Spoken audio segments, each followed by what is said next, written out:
Welcome to the Geek Speak Show. People who get it, get it. This is the Geek Speak Show. Interviews with the movers and shakers in geek culture. This is Mark Zickery, writer, producer, director of Space Command. Hey, this is Todd McFarlane, creator of Spawn, and one of the original founders of Image Comics. Hi, I'm Chris Hardwick. Geek is spoken here. They're listening. You're consuming. You're watching with your ears. Oh, you just listen. The Geek Speak Show is powered by GeekTyrant.com, GameTyrant.com, MightyVille.com, RamaScreen.com, and ZergNet.com. Please make a note of it. Here are the hosts of the Geek Speak Show, Henry San Miguel and Rachel Roselli. Hello, everybody. It's Henry. Why, hello. Rachel, and we are here the week after San Diego Comic-Con. Why am I talking like this? Because everybody's recuperating. I'm not. You guys are. But you know what? It's time to move on. It's over.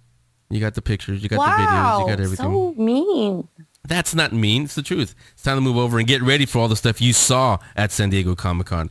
You guys were, I wasn't there this year. I was getting some things ready here technically, but you were there. The two Marks were there. Mark Arnold, Mark Doris. Pacing Pete was pacing around the exhibit floor. There's some interviews from Pacing Pete, speaking of, on our YouTube page. You guys can go on there and check those out. So a lot of stuff happened. If there were awards given for Best in Show, I think the Best in Show would go to Marvel. No, I'm not biased, but you got to admit, they had some of the best panels, the presentation, the way they presented it, and some of the stuff they revealed to us. Announced, yes. Our buddy Chris Hardwick, he was up on stage moderating the DC panel, and he trotted out director Zack Snyder. Well, here we go, and he announced Batman versus Superman. The Man of Steel sequel will be Batman versus Superman. It might be called World's Finest. It might be called Superman versus Batman. Batman versus Superman. It's kind of like Rachel and Star Trek, Star Wars, Star Trek. But they announced that. Of course, the room exploded. And Chris, you could hear the screams from all the way across the convention center. I heard them all the way over here in San Francisco, actually. I know. But Chris, typical Chris, turned to the crowd and said, "Your move, Marvel." All right, well, here's our move. They had their panel. Kevin Feige was on there again with Chris Hardwick. He was moderating that panel also. He was on there with Kevin Feige, and Kevin Feige started talking about Thor: The Dark World. Oh, his microphone failed on him. Lights went out. Lightning went on, and Tom Hiddleston in full Loki costume came out to call of you muley quims, and of course the crowd went wild, exploded. But if that wasn't enough, and it wasn't, they also had the Guardians of the Galaxy up on stage. They had Captain Steve Rogers, everybody from Captain America. Before they left, Joss Whedon came out and said one more thing here, and there was a trailer with just quotes from the Avengers movie, and in the end, you hear Nick Fury saying they'll assemble again when the world needs them, and then crowd went crazy because Avengers: Age of Ultron title was revealed. There's your move, DC. Beat that one. So again, that's one of the big reveals. We're gonna get the Man of Steel sequel is coming sooner rather than later. 2015 is. We're just not going to be home. We're just going to be camped out at the movie theater all summer long. You might as well reserve a seat and just stay there. Kind of the same as you guys did for Hall H. Even the guys who didn't get in, you might get into these maybe like Sunday or Monday after. We've all seen it a few times. But you got episode 7 coming. You got Avengers: Age of Ultron. You got Superman versus Batman, or whatever they're going to end up calling it. You've got what else have you got coming? A bunch of things coming in 2015. But San Diego Comic-Con had a lot of things going on. We were just talking about as the theme was playing. You actually took part in some things that were going outside of the convention center. Even before you went in, you were having fun outside the things. Tell everybody what you were doing. That's actually one of my favorite parts about cons is besides wherever they're holding the convention, outside of that, the restaurants that get all bought in, there's tents, there's experience sections for other things all outside. So it's like the whole city gets converted. So I actually went over to the Ender's Game experience tent, which was pretty cool. And to start off with, they take your picture and they give you this cool little like ID badge that has your picture and your name. And I got to be an IF recruit, and it has like all the little symbols and stuff on it. It looks pretty legit. And then they give you like a dog tag and they tell you to wear it. You have to wear it through the thing, and like, okay, put that on. And then you go through and they have sections with props and stuff from the actual movie. So they had like the living room they went through. They had the training section. You could sit in one of the chairs and pretend to be like a recruit. They had all of these cool things. They had a photo op section where you could sit for the window. It looks like you're looking out into space. My picture turned out pretty good, I'm not going to lie.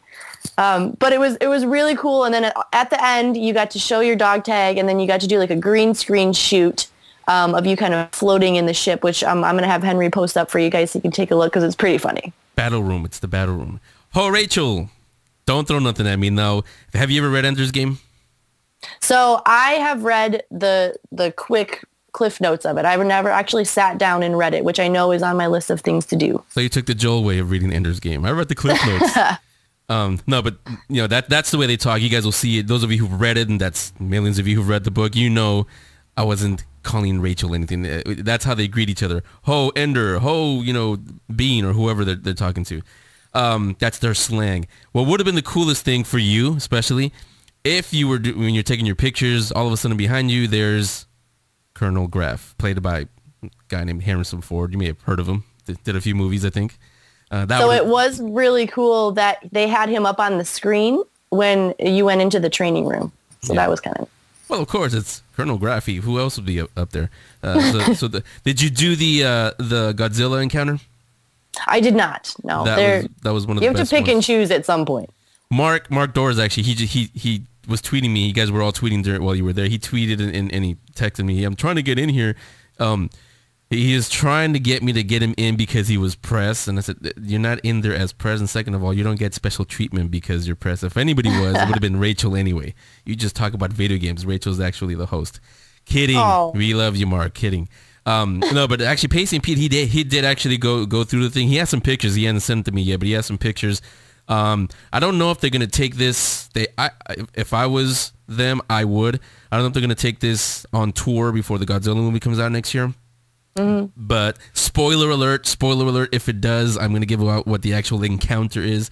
You go in there, it's a restaurant, they serve sushi, appropriately enough. Right. They have pictures of Godzilla and the kaijus that he's fought over the years. And then you go in the elevator, and the elevator starts shaking, and the lights start failing on you, and you hear something in the background stomping. Then you get upstairs, and it's a huge view of a Tokyo, and then there's a big shadow that you think is who, but you don't see him. And then you start walking through the thing. It shakes a little. The lights are, there's steam, all sparks, all kind of things coming at you. Then before you get out of the thing, right in front of you comes this huge Godzilla head and roars right in your face. That's the Godzilla encounter. God. And that's it. You're done. So, like I said, I would take that wherever I could, put it in theaters or wherever, and promote the hell out of the Godzilla that's a good idea. What would be really good is if you have Gypsy Danger fighting Godzilla. But that's another thing. Speaking of, Guillermo del Toro, I don't know if you guys caught this interview. I think it was with one of our friends that were at Collider. He says that for Pacific Rim 2, he's going to have a Jaeger and Kaiju hybrid in it. Whatever that means. But it's Guillermo. You know how he thinks. So can't wait for that. So that was San Diego Comic-Con. To me, I do want to mention too, Henry, that tickets are sold out for 2014. Yeah, I know, right? The signs that were up all over the city had like one side had a picture of either Marvel or DC or something like that, but then the other side had the Comic-Con logo, and right above it, every single one of them, hundreds of them, said "Celebrating the Popular Arts." Yeah. Well, remember how we've talked about how it was never cool to be part of this geek world, and now all of a sudden it's kind of cool, and and now they're calling it the popular arts. I was kind of blown away by that. It was very exciting. Well, I guess you were kind of excited. Didn't you notice that was at WonderCon too when we went there? Well, it wasn't all over the place. It wasn't like the statement of the con. Well, it's not the Super Bowl of geek either, so it's not as big. Nothing is as huge as Comic-Con. Anyway, I was very proud to be a geek there. So, well, you should always be every week to be here and Speaking Geek. So again, that's what's happening in San Diego Comic-Con. You guys are back at work, back doing whatever you're doing, getting ready to go back to school. Tickets, I don't know when they're going to go on sale, but when they do, they're probably going to be gone not even in an hour. not promising anything. We've talked to David Galanza. He was on. You guys hear him every time he's on with us. The show may have something special, extra special to do, because we're like that. We're special to do next year at a Comic-Con. We may give you a little preview at Ape later on this year. That'll be in October, so stay tuned for that. Now, did you get it? I know you're at Comic-Con. Did you get a chance to watch True Blood or Falling Skies or any of the TV shows? Yes, so I caught up all the way on True Blood, by the way. So yes, I have joined the club, and I got started on Falling Skies. So I will be able to talk about that with you as well. Well, wait, are you watching season 1 or this season? No, I got to start from season 1, bro. Okay, well, I wouldn't. Well, I would, but I'll tell you this, and you've heard us talking about it. It's going to be kind of slow, but trust me, it picks up and it gets even better into season 3. 2 episodes to go in Falling Skies. Won't give anything away because I actually do know I had the mic off on anything. I do have a huge spoiler about one of the major characters, but I'll save it till after it happens a couple of weeks from now. Under the Dome, did you get to watch that one? No, I kind of fell off on that one. I wanted to go back into these other ones, so you're gonna have to tell me about this one. Well, like I said, nothing was really happening, but now we still don't know what the dome is for.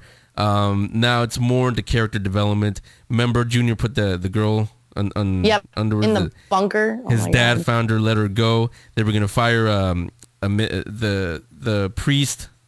He's just going crazy. He's hearing God tell him. He says he hears one word, Moab, Moab, Moab, and he thinks it's a city from the Bible, and that they're gonna be destroyed because we're sinners and all that. But Barbie, who's actually special forces, discovers, lip reading the soldiers, that Moab actually means mother of all bombs. They're about to bomb the dome, see if they can destroy it. Oh my God. They do. Of course, nothing happens. Doesn't even get a dent in it. But as the episode's ending, what you see is the world looks like, the end of World War Z or something out of Resident Evil. It's been destroyed, and it ends there. So who knows what's going to happen? And I understand. I think there's like 4 or 5 episodes left because this is only for the summer. I don't think it's coming back next. So this definitely has a beginning, middle, and will have, I hope, a definite ending unless the ratings stay the way they are and it becomes a series or something. So that's what's happening with Under the Dome. What else? Nothing else really happening. A lot of the Shield panel was Agents of Shield was pretty cool. Also having we need to call Jeff Loeb. He's been on the show a few times. You need to call him that shirt that he had. Coulson Lives. I want one of those.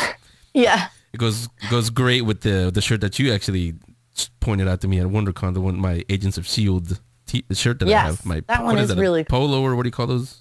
Yeah, it's like a polo, and it has like embroidered logos. It looks legit. Yeah, Rachel pointed that out. It's actually pretty cool. I have a Spider-Man one and a Shield one.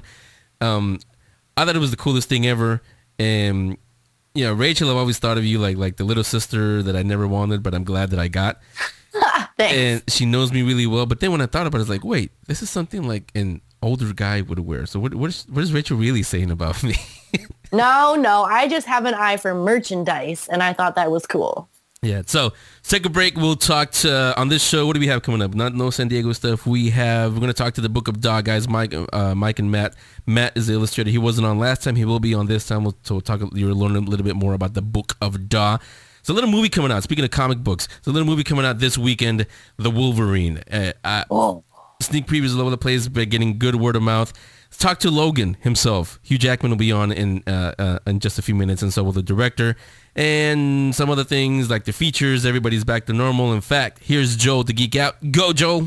Check this out. Geeking Out with Joel Capitana. Geeking Out and the Geek Speak Show are powered by Collider.com, GeekTyrant.com, GameTyrant.co, Mightyville.com, Ramascreen.com, and Zergnet.com.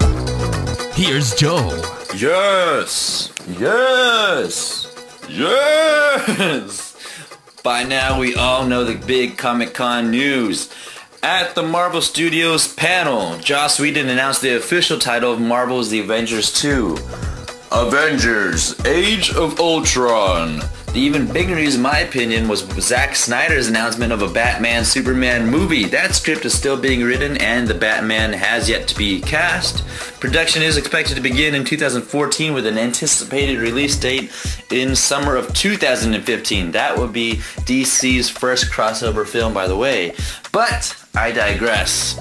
At the Marvel panel, Kevin Feige, James Gunn, and the cast of Guardians of the Galaxy premiered a little teaser for the new Marvel film. From what it seems, Chris Pratt's Star-Lord is sort of like the Han Solo of the Marvel Cinematic Universe. Just recently announced, Glenn Close will play Nova Prime, leader of the Nova Corps. At the panel for Thor: The Dark World, actor Tom Hiddleston arrived in full Loki costume, and in true Loki fashion, commanded the crowd to bow to him. After which they showed the newest trailer for the film, in which Thor teams up with his not-so-trustworthy brother. And then it cuts to black, while Loki kind of cuts off Thor's hand. My lord, would have known you can't trust Loki.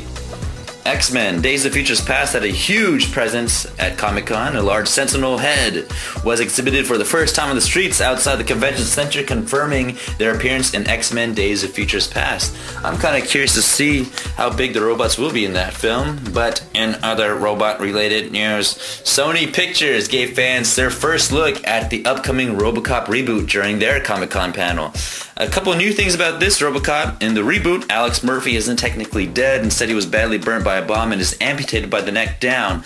They do, however, keep his right hand for when RoboCop shakes hands with people, and his wife, interestingly enough, is still with him. So we'll have to see how that goes on in the bedroom when RoboCop geeks out next year. In TV, The Simpsons will appear on Family Guy, and Futurama will appear in a crossover episode of The Simpsons. That episode of The Simpsons will record next month, but it will either air as the season 25 finale or the season 26 premiere.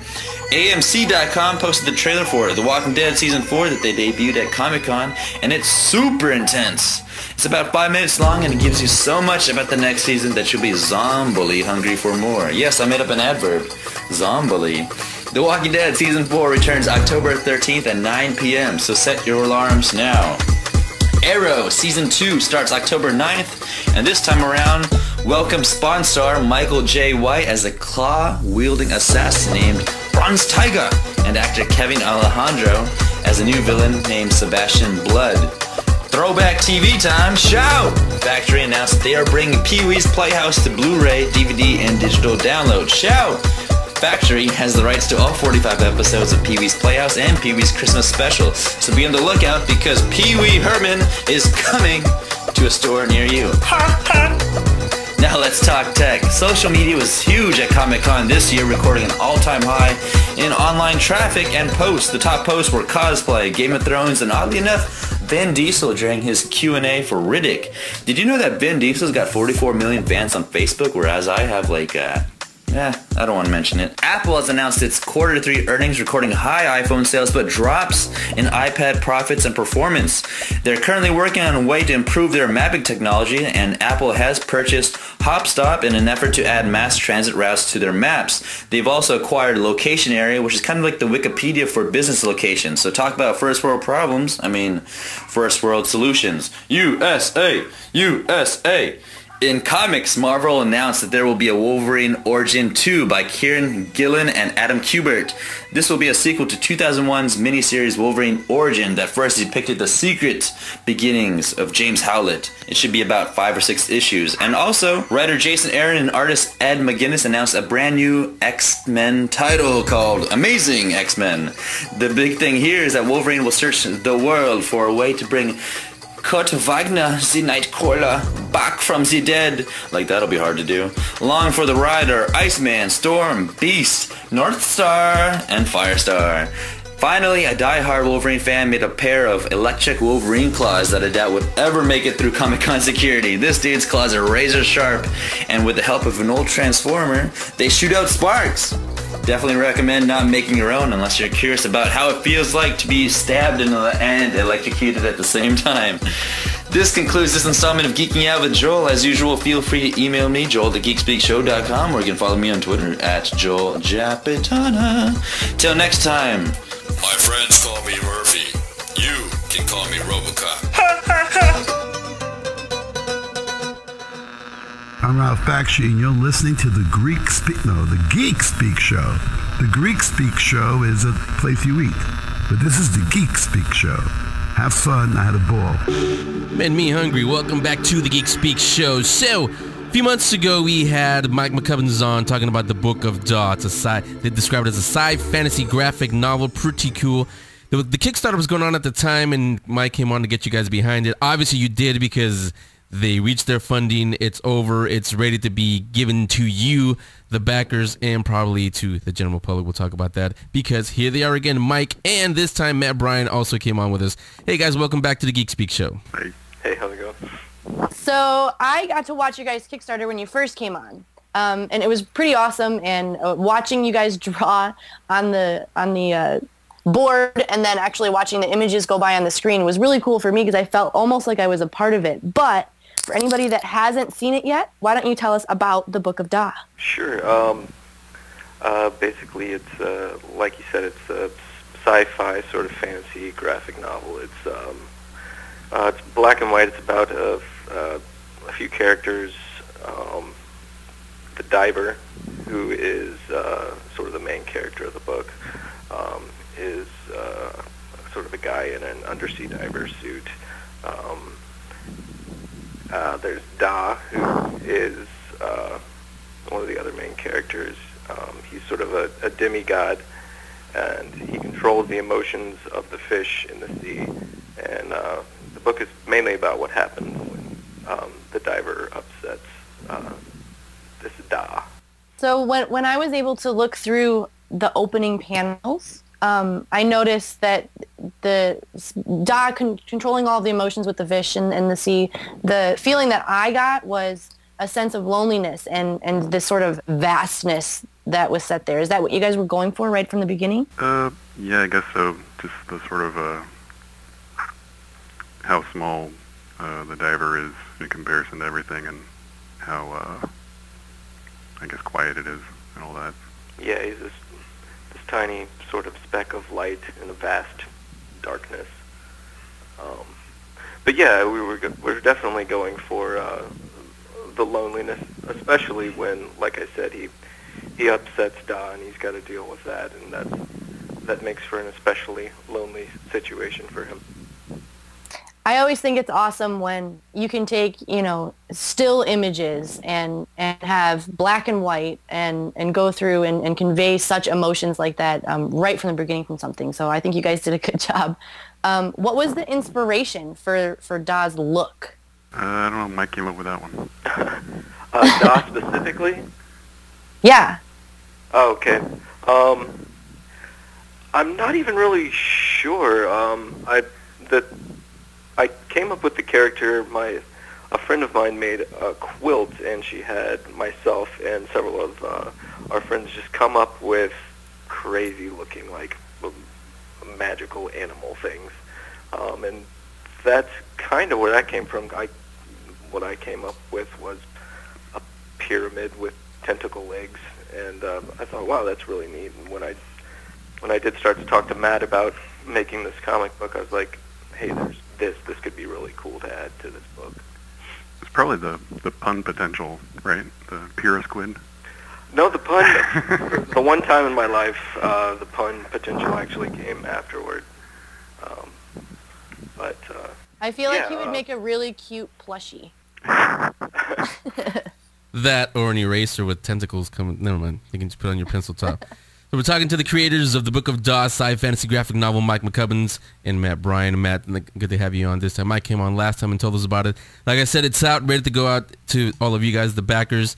Well, the backers, speaking of, the backers on the Kickstarter, they noticed about a month ago, I think it was, there was a slight change in what the packaging, what the book looked like. With the book band, there was a little change in that. Nothing major, doesn't change the story, nothing. Why'd you guys make that little change in the book band? Well, the book band was actually the one that we went with. Was actually the first one that we came up with. Then we decided to change it, just basically sort of as a mechanics thing. It's easier to throw a book band on the back of a book than it is to wrap one around the center of a book. Sort of the logistics of putting that together and having it stay were a little tougher. But once we actually got our proof of our stamped cover of the book, and then then I put the book bands on it just to get a view of what it actually looked like. To me, it felt obvious that we needed to go with the original design that we came up with. It just was much more pleasing to the eye, more striking. But like I said, it doesn't change anything, the story in the book. It's still the same. It's just a cosmetic change, we can call it. No, it changes nothing at all about the story or any part of the book. Nothing at all, really. It just kind of adds a little bit of flair to it. Looks prettier. Yeah. Yeah, so like I said, a cosmetic change. So the Kickstarter backers, they should be getting their copies if they haven't already. When will it be available for the general public, and where can we get it? Now. Available now. No. Yeah, we've got, I think everybody should have their stuff by now. Yeah. Yeah, we just sent out the last of them, which were the people who had were the higher backing backers, who we had to make original art and stuff for. So I think we pretty much just sent the last of that stuff out like a week ago. So almost except for a few people, everyone else had theirs at least a month ago, some a couple months ago. But everything's pretty much out. As for getting it now, we've got a couple things. Matt has a Big Cartel? Yeah. Yeah, that's just my little storefront interface is on Big Cartel. Yeah, as far as like a wider distribution, that's kind of all we've got going right now. It's just that, and then there's a Tumblr page for, I guess you just search Book of Dodd, you can get it on there. Yeah, it's a bookofdodd.tumblr.com, and that's sort of another storefront we built for it. So yeah, we're still kind of doing the DIY thing is for distribution, but on top of that, we've actually got a table at SPX coming up, and hopefully we'll be coming out to California for APE, but we still have to the Alternative Press Expo, but we still have to get word back on that. Yeah, I was gonna say we're actually gonna be covering APE this year, so I was gonna mention, would you guys think of bringing it to the APE? And besides, APE, those two big conventions. Well, they're not big. They're not like Comic-Con that just finished that. They're still well known. Yeah, but have you thought about bringing it to any other conventions across the country? I mean, because this would be a perfect book to get the word out like that at conventions. Yeah, I guess those are kind of the biggest of the indie cons. You might look into TCAF up in Toronto. I don't think they have their dates yet. And then maybe also there's, Stumptown up in Portland. I think those are both in the spring sometime. Yeah. So if we could go to those, that would be good. Those are supposedly pretty big too. Yeah, and I don't want to tell you guys what to do, because it's easy to say take it to the conventions, but you might have to start a Kickstarter to go to the conventions, because it costs, even though it's independent conventions, they do still you charge for the booth and electricity and everything that you might need on there. So that's up to you guys. But we do have a link up on the guest link section. You can go there, order the books. It's a very cool looking book. The inside is even better. Read the story. I got one. Thanks for that. I know this is probably going to keep you busy for a little bit, but you have anything else that you're working on, or that you want to work on, or anything that's coming up from either of you guys? I think you might actually be breaking up. I didn't hear that last question. Do you have any project coming up besides Book of Daw that you can talk about? I've been working on a script for a project for a couple of years now. One that I'm hoping to work with Matt on. It's another sci-fi thing. That's pretty much it for me. I'm working on some minis and things for cons, but what are you working on, Matt? I'm about to start drawing on a superhero story for this guy. It's kind of a in the vein of the deconstructing the superhero type thing, but it's I don't know, I'm kind of excited about it. I haven't really drawn anything like that before, so it should be fun. So secret project. That's secret sci-fi project. It isn't coming out in 2015. No, never mind. We're not gonna go there. So it's Mike McCubbin's Matt Bryan, The Book of Da, sci-fantasy graphic novel, bookofda.tumblr.com. Got a link up in our guest link section. Thanks, you guys. Wish you nothing but success. And whenever you have anything else, come on back, and we will speak more geek here on the Geek Speak Show. Cool. Thanks, guys. The Geek Speak Show will continue in a moment. Comics commentary with Jessica Nidon on the Geek Speak Show.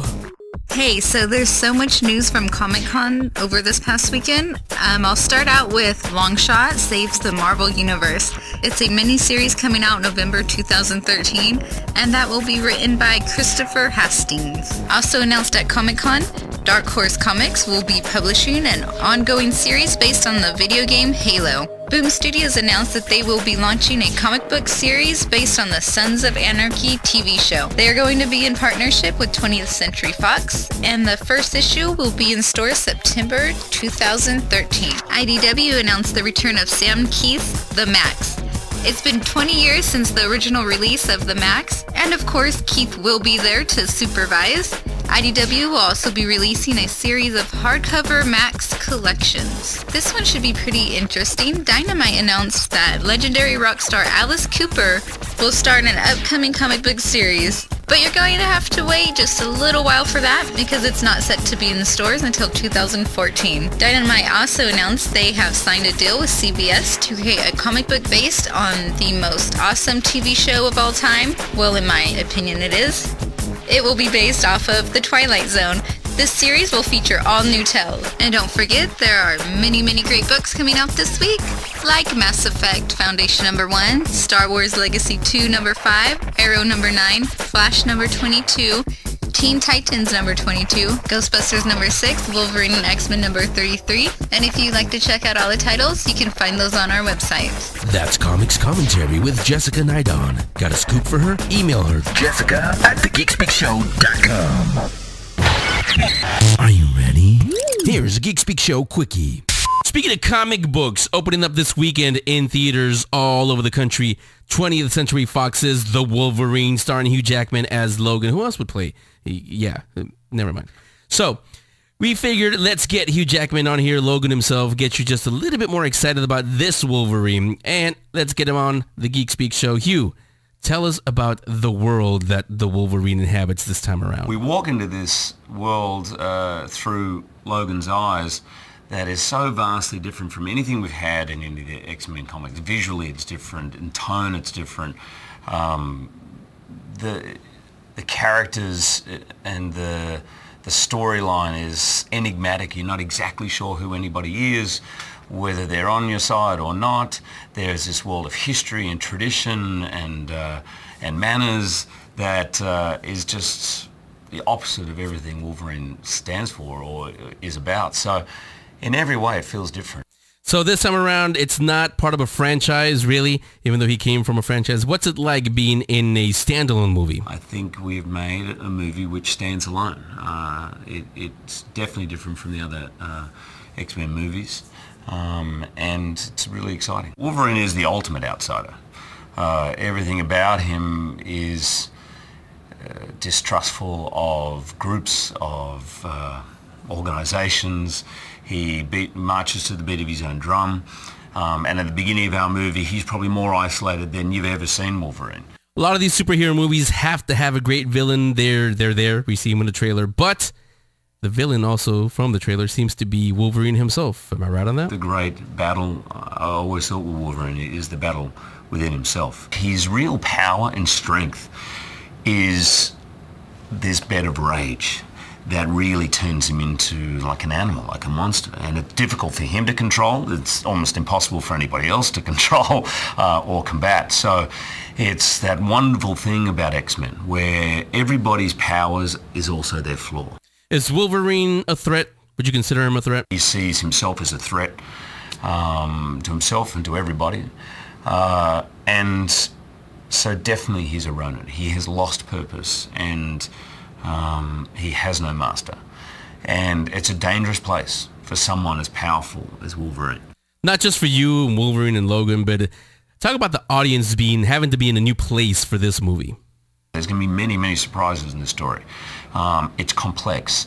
It is full of layers of duty and honor and history and tradition, and getting underneath all that to finding out just what everyone's about is really fun part of the story. And without shooting in Japan, I don't think we could have achieved that. Speaking of shooting in Japan, as an actor, not as the Wolverine, but as an actor, what's it like shooting in Japan?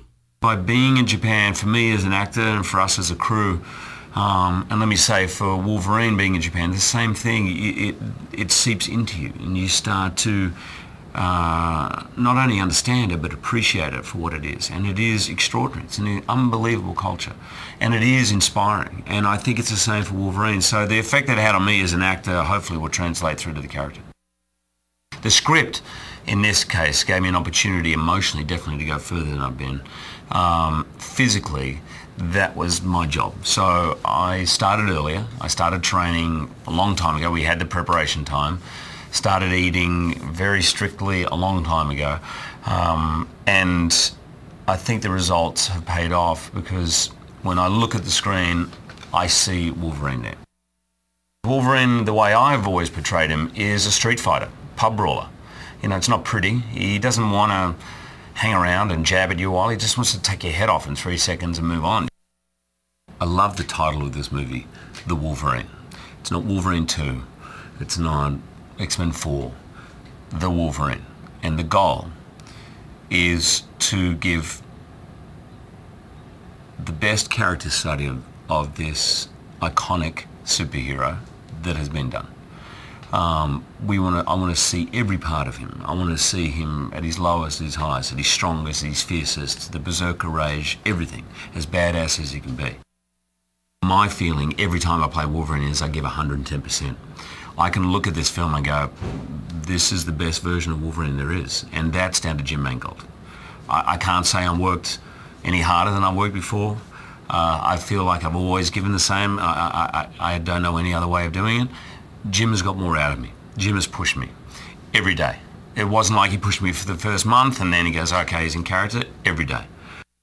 So that's Hugh Jackman, plays, of course, Logan. Thanks a lot for coming on the Geek Speak Show and getting us just a little bit more excited for The Wolverine in theaters this weekend from 20th Century Fox. Thanks to them for allowing me access to Hugh Jackman. So go out there, check it out, The Wolverine. I can guarantee you it's a lot better than the one that happened just a few weeks ago, or years ago.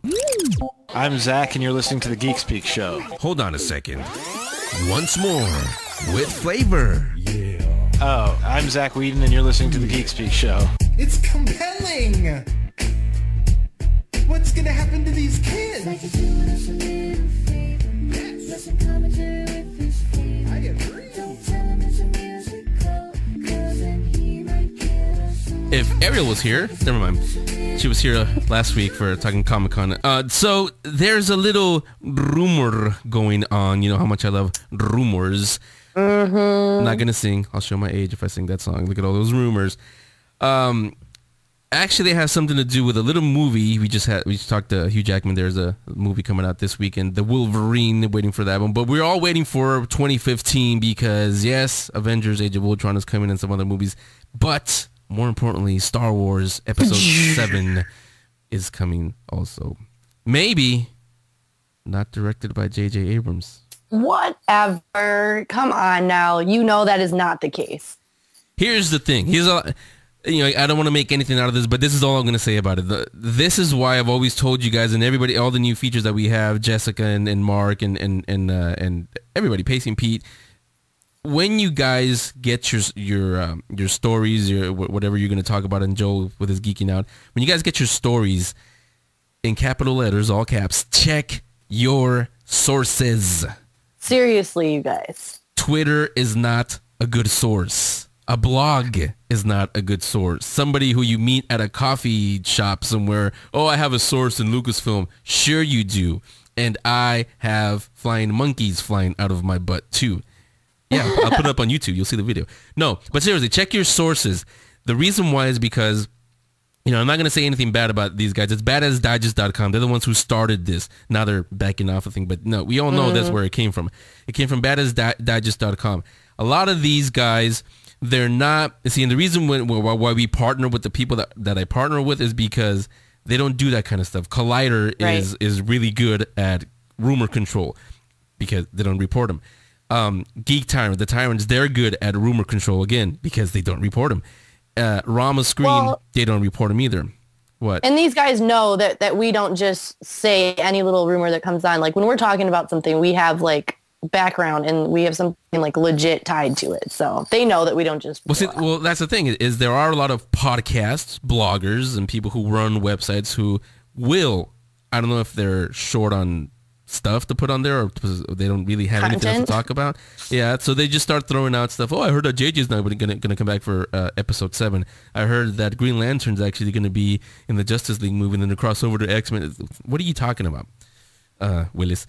But Lucasfilm, I mean, this thing got so big because how can it not? You hear that? Wait, what? JJ's not going to be directing episode 7. Supposedly the reason was because he didn't want to go film in England. He didn't want to be away from his family. Believe me, he doesn't care because his family knows what Dad does. So they're ready for this stuff. But Lucasfilm actually sent out an official press release, a statement that says there is no truth to the rumor. JJ is having a great time working on the script and is looking forward to going into production next year. So there. So again, like I said, the rumors started about Badass Digest. They're taking it back now. But this is the only thing I was going to say about this is you'll notice this is why I tell Joel especially. Yes, Joel, I'm looking at you with the stink eye. I tell them the shifty eyes. Do not report rumors as fact because they are not. I mean, this is a big one, but this is even tiny little things about comics, about the animation, anything. Don't report them as that. So, in case you haven't read it anywhere, Lucasfilm released a statement. It's not true. Do not believe the rumors. Spider-Man doesn't have a black costume again.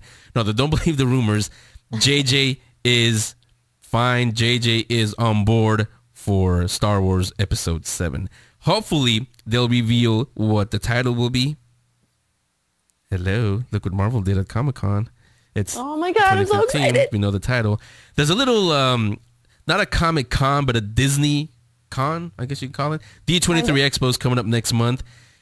Disney owns Star Wars now. Perfect venue to, I don't know, announce the title or something. Just me thinking. Out loud for us. Yeah. Toys for you and your iMachine. Bits and Pixels with Mark Dorris. Comic-Con has come and gone, which means you'll have to wait until next year to dress up like a Joker or a Stormtrooper and walk around in a massive convention hall showing off your cardboard makeshift costume design skills. But aside from all the socially awkward nerds, freaks, and geeks who have not yet discovered the importance of hygiene and deodorant in specific, there were a lot of great people and great happenings going on in Comic-Con 2013. Sony and Microsoft debuted their next-gen consoles, and we got a chance to be hands-on with both the Xbox One and Rise, Son of Rome on the Microsoft side, and Gran Turismo 6 and their full-on driving simulator on the Sony side. First impressions, the Xbox One boasts that it's beyond 10 times more powerful than the currently available 360, and it is apparent in the gameplay with Rise. Although I will say, despite being visually pleasing and having more torque this time around, Rise felt like more of a movie than an actual video game due to the very little gameplay the player experiences with all the cutscenes that kept on popping in. Now, I'm not sure if the final product is what we got to see at Comic-Con, but I couldn't help but thinking that Rise may not have been the very best choice to show off the Xbox One's capability to would-be purchasers in the market for one of the two consoles.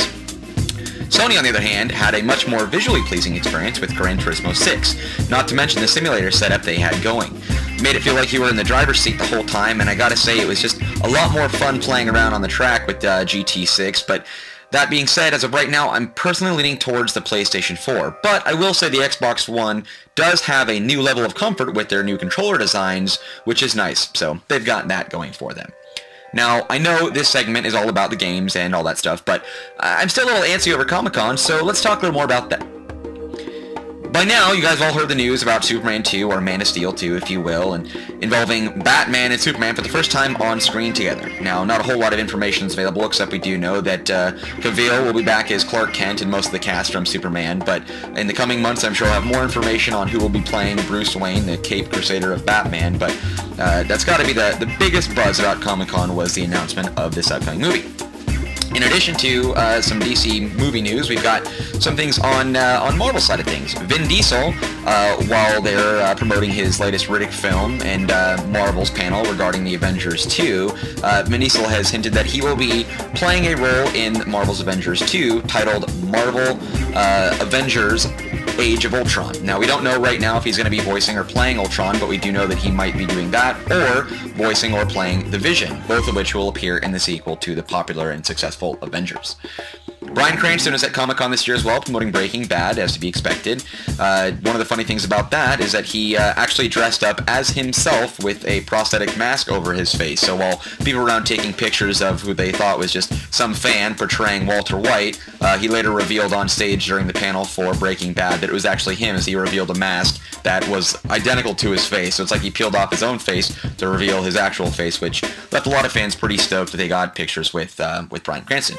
Simon Pegg also did something sort of similar in the realm of dressing up, put on a Boba Fett helmet and wore a t-shirt of the Shaun of the Dead character Shaun from the popular movie. I actually got a chance to make a comment to Simon Pegg, who at the time I didn't even realize was Simon Pegg underneath the helmet, but I bumped into the guy about 3 times. He later revealed via Twitter account that that was actually him in the helmet, so there was that, and I thought that was pretty cool. We got a chance to run into H. John Benjamin, the voice actor of Archer from the TV show the same name on FX. Brock Sampson from Venture Brothers, voices of Patrick Warburton, met him on the street. Super nice guy. Pictures and videos of all this stuff, by the way, is available on thegeekspeakshow.com. One of the other highlights for me was getting a chance to see the cast of Game of Thrones during their signing. We saw George R.R. Martin there too, which I made a scene of myself, a spectacle rather, as I yelled out, "George, don't kill any more Starks! We're running out as it is!" And he acknowledged my existence, smiled, nodded, waved at me, so there was that. He laughed, as is the crowd. So that was probably my biggest highlight. One of the things that I thought was neat is that we got a chance to sit on the panel for Marvel's Agents of S.H.I.E.L.D. We got a chance to see Clark Gregg, or better known as Agent Coulson, from the Marvel Cinematic Universe. He was on stage with Joss Whedon talking about the movie. But one of the things that sparked a lot of controversy is that Joss Whedon said in a follow-up interview that right now he's not too worried about bringing Agent Coulson back for the Avengers 2. So people are speculating whether or not Agent Coulson will be in the movie, but we do know that we'll at least have him in the running of Marvel Agents of S.H.I.E.L.D., the TV show that'll be available, so at least we have that going. Now, all that stuff, like I said, all information, pictures and what have you, are all over online, but check out geekspeakshow.com to see all this stuff. But for now, I'd say that's all we got. We'll talk more video games next week. We'll specifically talk about what's coming out, any available video game news, but be sure to check out, like I said, all the pictures, videos on thegeekspeakshow.com, and follow me on my new Twitter, @DorisUndead, or email me at doris@thegeekspeakshow.com to send me any interesting gamer news you come across, or just to harass me about anything I didn't speak of that you felt so strongly about that maybe I should have. So, thanks for listening, guys. Until next time, take it easy. Watch it? Don't watch it? Let's find out. Please make a note of it. Pacing Pete's movie reviews, exclusively on the Geek Speak Show. Hey guys, well, I'm all back from Comic-Con. I had a great time. You know, I'd only been to WonderCon before, so you know, when I went last year, it was a huge thing. And walking in, that first moment, it's just kind of a rush that comes over you, just everyone around, just the booths everywhere. Everything is just so magnified. It's awesome. And so this year I was lucky enough to go again. Yeah, you can't really go and not have a good time. You know, there's something for everybody. You know, from video games, art, movies, television, it's all out there. Even kids stuff is out there. So it's very much a mix. Thursday, day one, I spent most of the day probably just kind of walking around, hanging out. The Comic-Con is so huge that there's things going on outside of, they dress up the entire gas lamp. It's done in a way where even if you don't have a badge, you can still walk around and feel like you're kind of getting somewhat of an experience. You know, there's a lot of these places, a lot of the networks rent out these restaurants, different buildings, and promote all their different shows and networks, anything coming out, There's an area that's completely dressed up by NBC, so it's all the new TV shows they're promoting. I mean, got these little booths out there. There was an Ender's Game booth or a big, huge experience. I didn't get a chance to get in there. You know, you basically had to line up 5 or 6 in the morning to get into these places, and I was just pretty much walking around doing as much as I really wanted to do. Like I said, I spent probably part of the day outside on the first day, just kind of really soaking it in, you know, and I thought, you know, that was awesome. And then I went inside. I checked out the Walking Dead, pretty much makeshift prison. And it's really small, but they did a really good job. There's, you know, the whole watchtower area where you always saw Rick checking for zombies, and that was really cool. There were zombie actors there you could take pictures with. They had an area just behind that where, you know, the governor, when he hung out, in the very beginning, he had all those fish tanks full of zombie heads, and that was really cool. And they actually had it there, and you could sit in a chair that looked like his and do whatever pose you wanted, and that was really awesome. And they also had the daughter, the zombie daughter, in her cage behind the chair. It was a really nice touch. So needless to say, day 1 went pretty quickly. When Friday came about, day 2, I got a chance to go check out the Legends of the Night documentary, which is directed by Brett Holt. It's a very, very, very touching documentary. If you check out our site, you'll see my interview with him on Saturday. Now, I was talking about the free things going on outside of the con. One of the things I got a chance to attend was Nerd HQ, which is held by Zachary Levi.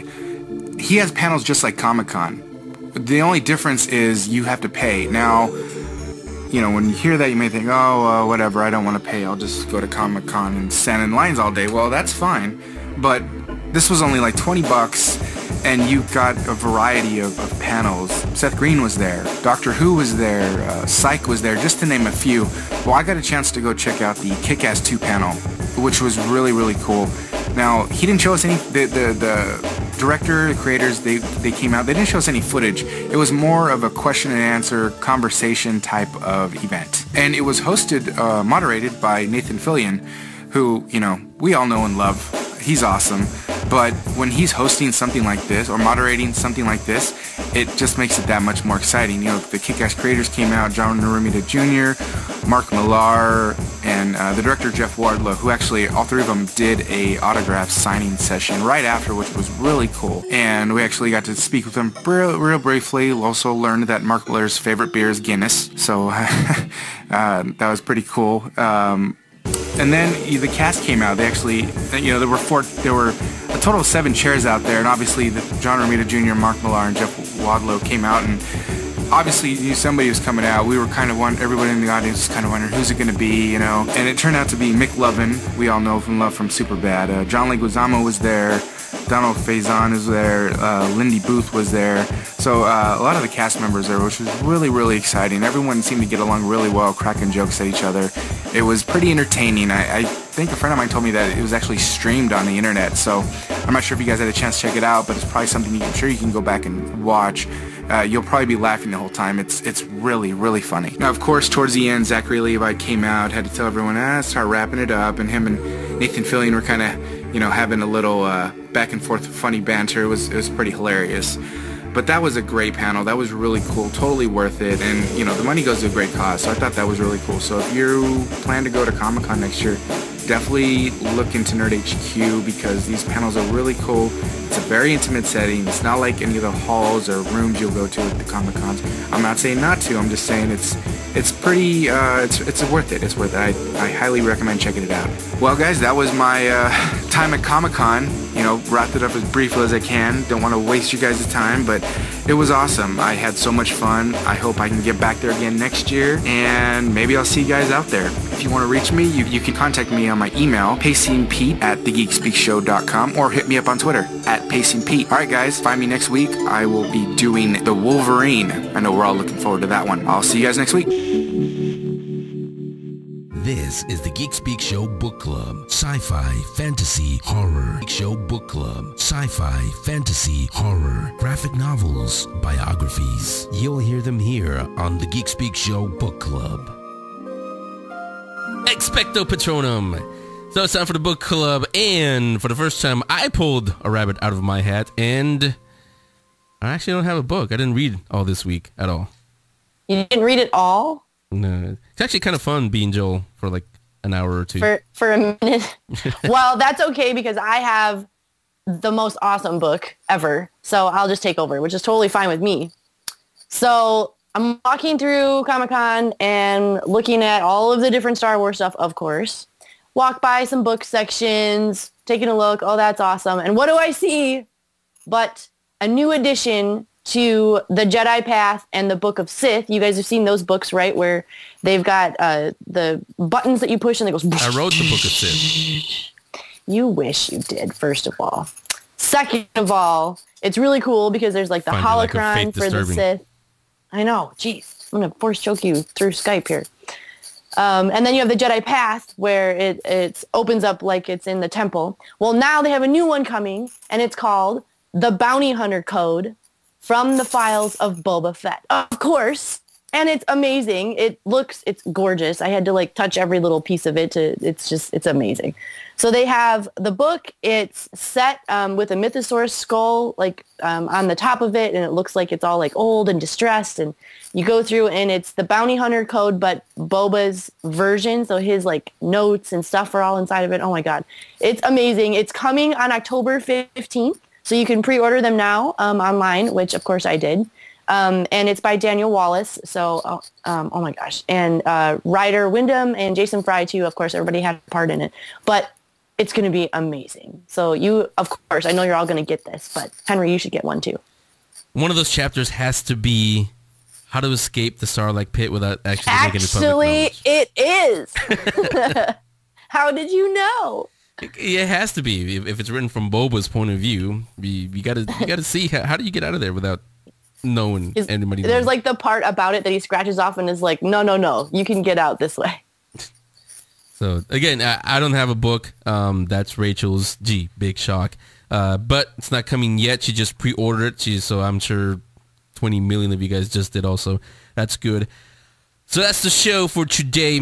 Not a lot of things. Again, you're just relaxing after the chaos that is Comic-Con. Good chaos, but it's still chaos that is Comic-Con. Next week we have I don't know, a few good things. Gotta say though, Flying Colors Comics are gonna be celebrating the 25th anniversary with Excelsior with Stan Lee, August 7th, 12:30 to 3 p.m. Big shock. They're sold out. Joe let me know last night. All the packages are officially sold out now. But if you all want to go there, you can. We'll be there. We'll be filming video with them. You may get a glimpse of Stan Lee, but if you didn't get a package, just know that there's no way that you're going to be able to sit down and say, hello, Stan, sign something, get a picture with him. You can get it from a distance, but you'll have a lot of heads around, waving and saying, hi, Stan. FlyingColorsComics.com for more information, more stuff. Because again, don't go there just for Stan Lee. Remember, Flying Colors is celebrating their 25th anniversary, so go there and say, happy anniversary, Joe, and the rest of the Flyco staff. Thank them for being just one of the most awesome stores in the Bay Area. So again, the Stan Lee packages, the family packages are sold out. Joe Field let me know that last night, so I'm letting you guys know that. Sorry, but it's all sold out. But like I said, you can still go there. You just won't be able to say hello, interact with the man. What else is going on? I mentioned D23, the D23 Expo. I want to cover it. I may have you and Mark or whoever else can be over there cover the thing. Mm-hmm. See, here we go with rumors again. There's two confirmed Star Wars panels. One is the evolution of Darth Vader. The other is what Star Wars means to me, done by Paulo Hidalgo from Lucasfilm. I gotta say that they have to do what they did with Marvel, announcing Avengers Age of Ultron as the title.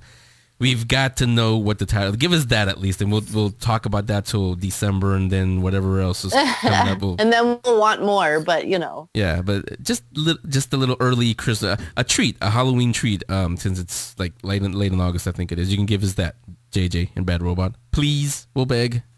Pretty please. We won't start any more rumors that you're leaving or anything like that. No, we'll defend you like we have. So now you can tell us the title. Yeah. So next week, like I said, I actually don't know what's going on because I haven't gotten confirmation from any of the guests. But you know what to do, Rachel. You tell them this time around. Well, you guys you just need to tune in next week because we're gonna speak more geek or something like that. Bye. Henry and the gang will return next week with an all-new episode. The Geek Speak Show is powered by GeekTyrant.com, MightyVille.com, RamasScreen.com, Zergnet.com, and Collider.com. Make sure you're subscribed on iTunes, follow them on Twitter at Geek Speak Show 1, become a fan on Facebook, and watch event coverage on YouTube/Geek Speak videos. See you next week. Cheerio! The Geek Speak Show.